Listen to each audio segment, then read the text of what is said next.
Hey, did you just get a snake plant? Are you thinking about maybe getting a snake plant? Listen, understanding the needs of these vibrant, slender, delightfully pokey, leafy green and or yellow bitches is easy if you know how to speak their language. Maybe you're a parcel mouth, and if that's the case, then feel free to go ahead and skip this video. But for those of us who are not direct descendants of Salazar Slytherin, don't worry about it, because this video contains all the tools necessary for decoding the cryptic messages conveyed by these seductive snaky succulents. In other words, if keeping healthy snake plants puts a in your pants, then stick the around, because we fit to get into all that shit. Hey there, I'm Smith Kingston, Houseplant Guru Extraordinaire. Joining us today we have Thomas Baker, Yabonton Melon, and the elusive Shadow Mantis.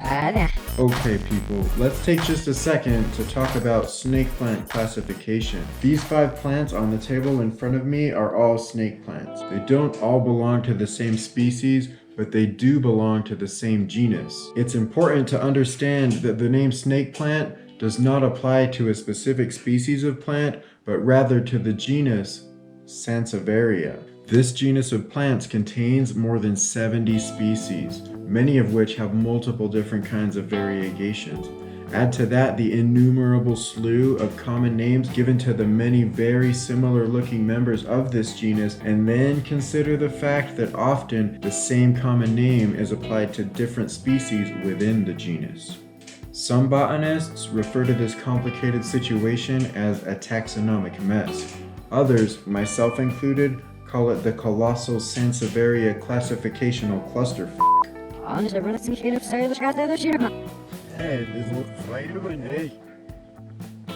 Come on, how would you know that? This freaking watermelon. Listen, while I do recommend identifying your snake plant as correctly and specifically as you can still take great care of these pokey leafy succulents even if you don't know their scientific name. The fact is that for snake plants, no matter the species or variegation, if they belong to the genus Sansevieria, then their needs are going to be very similar. The first of which we will be talking about today is water. Snake plants are succulents and they need to be watered as such. This means allowing the soil in their containers to really dry out in between waterings. The time that it takes for the soil in your plant's container to dry out is going to vary depending on lots of factors. So because of this, there's really no one set schedule that is going to work for everybody. If you're unsure whether it's time to water your snake plant, you can check the dryness of the soil by inserting your index finger about an inch into the top of the soil. Or alternatively, you can test the soil in the drainage hole of your plant's container. Snake plants need to be watered a little bit more frequently during spring and summer while they're actively growing, and don't need nearly as much water during fall and winter while they're dormant. Drooping leaves are a sign that your snake plant is being overwatered, and leaves that curl inward are a sign that your snake plant is thirsty. Always remember though, with snake plants as well as any other succulent, underwatering can be harmful, but overwatering is deadly. So again, if you're not sure whether it's time to water your snake plant, it's better to err on the side of caution and give it another week. When it comes to choosing a container for your snake plant, there are also several things to consider. One thing though that you don't need to consider is whether or not to pot your plant into a container with a drainage hole. Listen, only a stupid dumb with a would pot a Sansevieria into a non-draining container. When it comes to deciding on the size of container for your snake plant, understanding the following is critical. Snake plants multiply by sending out horizontal shooting roots called rhizomes just below the surface of the soil.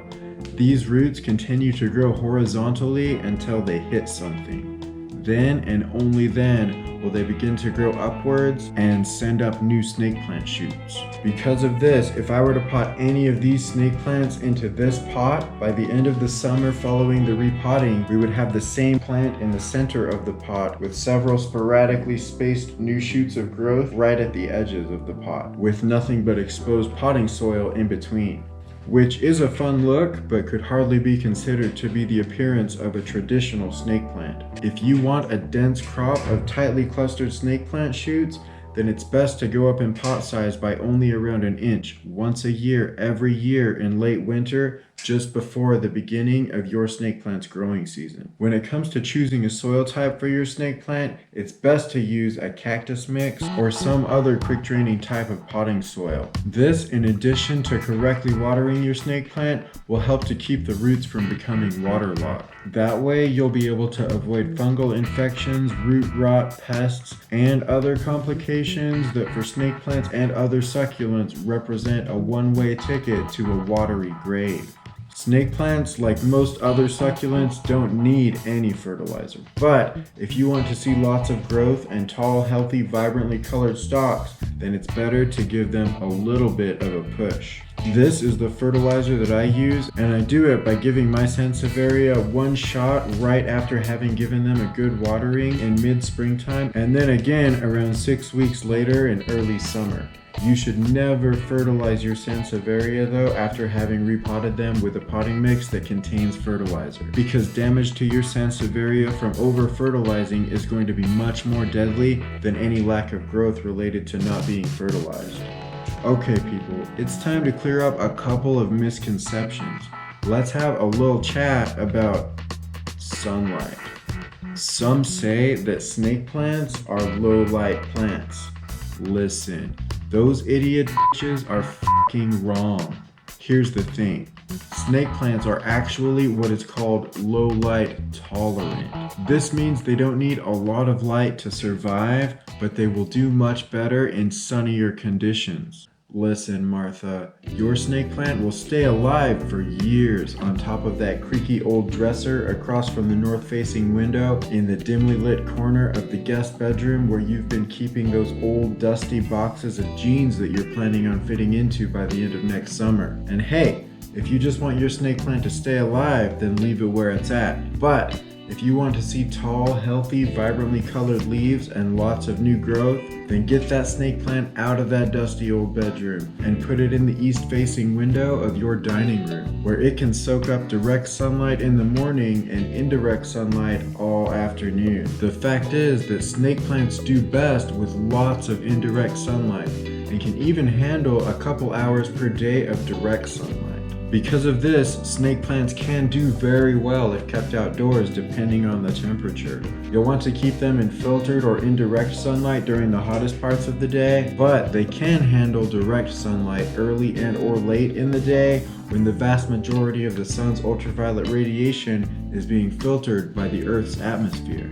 Most patios or covered porches offer just such an environment. Be mindful though of the temperature, and be ready to bring your snake plant indoors if the temperature creeps above 90 degrees Fahrenheit or drops below 50 degrees Fahrenheit. And if it freezes, your snake plant will die. So bring it inside well before any threat of frost arrives. Don't worry about it. Hey, snake plants are mildly toxic. Their leaves contain a toxic saponin that, according to the ASPCA, is toxic to cats and dogs. So keep them out of reach if you share a roof with any cats, dogs, ferrets, chimpanzees, or other types of roommates who you suspect may be prone to, nibble. Ladies and gentlemen, it is at this point in the show that we will depart from the realm of the certain and venture into the murky waters of what can really only be considered to be mostly certain. If you guessed that we might be returning to what was earlier referred to as the colossal Sansevieria classificational cluster then you guessed correctly. Well, in that case then, you guessed incorrectly. I mean, we could, but we pretty much already know that this garage is haunted. Anyway, if you've paid pretty close attention to all the shit we've covered thus far in the episode, then you should be able to take pretty good care of your snake plant even if you haven't figured out its scientific name. Having said that though, I think I'll go ahead and do what I can as a houseplant guru extraordinaire to try and identify these plants and thereby maybe help some of you who could be trying to identify a similar looking snake plant of your own. This plant here is named Trevor. He has several common names including striped Sansevieria and striped mother-in-law's tongue, and his scientific name is Sansevieria trifasciata laurenti. This is Toby McSmuter.